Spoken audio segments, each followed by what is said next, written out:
where the Goa police has initiated the process for issuance of an Interpol Blue Corner notice against UK national Surinder Kumar Khosla, the owner of the property on which the unauthorized structure housing the nightclub Birch by Romeo Lane was functioning. This step is being taken to ascertain his whereabouts and to secure his presence for investigation. Joining us on the broadcast is my colleague Shahid Ansari with more on this. Shahid, Goa police ने process initiate कर दिया है, एक interpole का blue corner notice उनको चाहिए और ये चाहिए उनको सुरेंद्र कुमार खोसला के खिलाफ। इसके बारे में ज़रा हमें जानकारी दीजिए प्लीज़। जी देखिए, सुरेंद्र कुमार खोसला को लेकर जो है जब ये यहाँ गोवा में 25 लोगों की जब मौत हुई और उसके बाद जब एफआईआर दर्ज हुई और इन्वेस्टिगेशन जब आगे बढ़ी तो पता चला कि लुथरा ब्रदर्स के जैसे ये भी यहाँ से ब्रिटेन भाग गया है,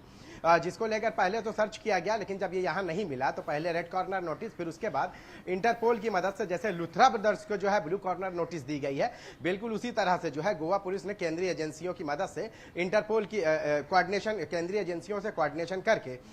उनसे इंटरपोल की मदद से इसे जो है ब्लू कॉर्नर नोटिस जारी करने की प्रक्रिया पूरी कर रही है। इसके साथ साथ आपको मैं बता दूं कि सुरेंद्र कुमार खोसला का इस पूरे मामले में क्या रोल रहा है। देखिए, सुरेंद्र वो शख्स है जो प्रदीप घाड़ी करके जो शख्स है जो मूल जो जमीन का मालिक थे, उनके जो जमीन है इसके जो था इसका पट्टा था इस पर, और इन दोनों के बीच में जो है कानूनी विवाद चल रहा था। तो कायदे से जो है ये जो जगह है ये सुरेंद्र कुमार खोसला के ताबे में थी, उसके कब्जे में थी, और फिर उसके बाद जो है ये उस जमीन पर जो है ये सारी चीजें इनलीगल जो गतिविधियों के साथ साथ जो नाइट क्लब बनाया या ये सारे जो इनलीगल काम किए, तो उसमें जो है इसका भी अहम रोल है। जैसे कि आपको मैं बता दूं कि नाइट क्लब चलाने में लुथरा ब्रदर्स का अहम रोल रहा है, लेकिन जमीन देने वाले लुथरा ब्रदर्स को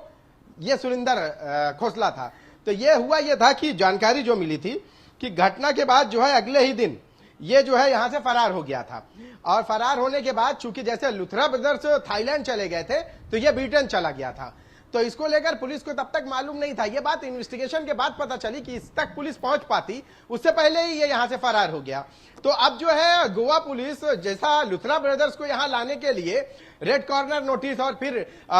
ब्लू कॉर्नर नोटिस केंद्रीय एजेंसियों की मदद से, इंटरपोल से जो है जो सिस्टर एजेंसियां हैं उनकी मदद से इसको ब्लू कॉर्नर नोटिस जैसे लुथरा ब्रदर्स को जो है लाया गया है, बिल्कुल उसी तरह पर इसको भी जो है सुरेंद्र खोसला को भी जो है लाने की जो कोशिश है वो तेज हो गई है। तो इस तरह से इस मामले में जो है अब की अगर हम बात करें, 6 पहले आरोपी थे, 2 लुथरा ब्रदर्स, 6 2 8 और 1 ये, यानी कि कुल 9 आरोपी है। और इसके बाद भी अभी क्या है जो पूछताछ होगी तो उसमें पता चलेगा और कौन कौन से लोग शामिल है या किन किन लोगों पर जो है शिकंजा कसना है, कौन कौन से लोग जो है इसमें